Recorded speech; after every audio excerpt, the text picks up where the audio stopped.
Hello guys, I'm going to throw this up with an attachment to a video that I think you should see as long as it lasts. It's about the PCR test that was used, the one that goes up your nose to test for the virus.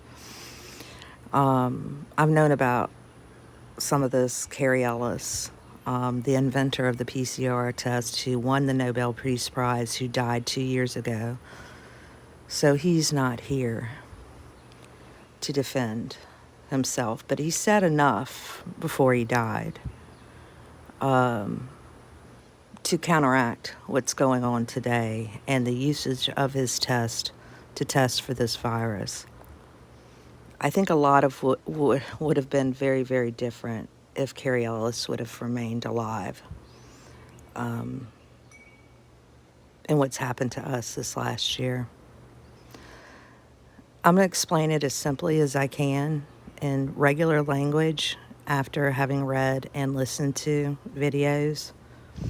The PCR test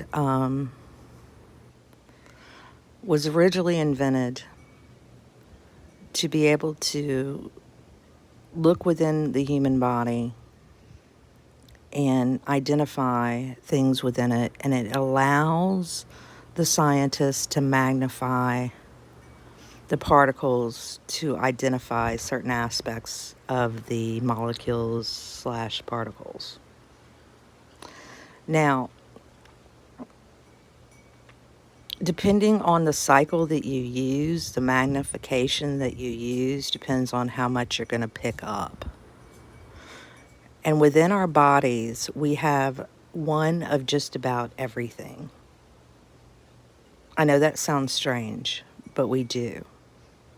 We have one of nearly everything within our body. It doesn't mean that they're active. It doesn't mean that they're causing sicknesses in us. It just means that they're there. So if you use a test and magnify it like on a 40 cycle like they've been doing, you're going to see things. You're going to be able to say, oh, there's a coronavirus. That doesn't necessarily mean that it's activated, there's enough of them, and the person's sick. And you could actually say that they have the virus. I'm trying to explain this more carefully.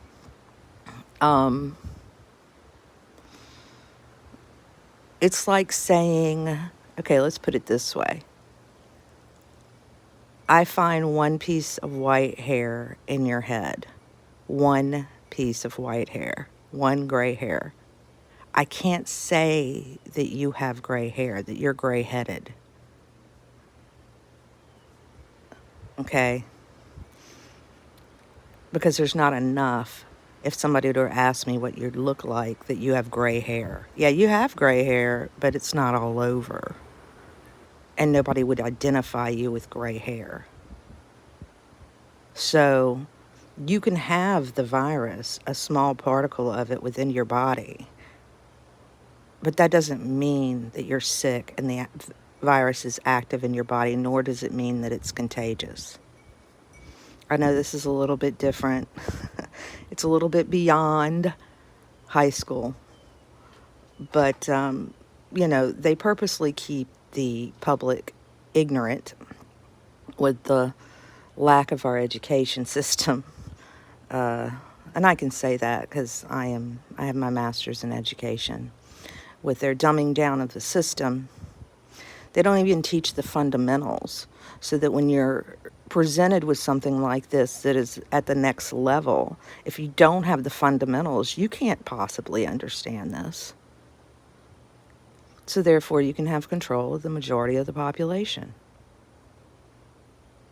So by using this test that magnifies everything within your body and shows that you nearly have everything within your body, they're going to find the virus.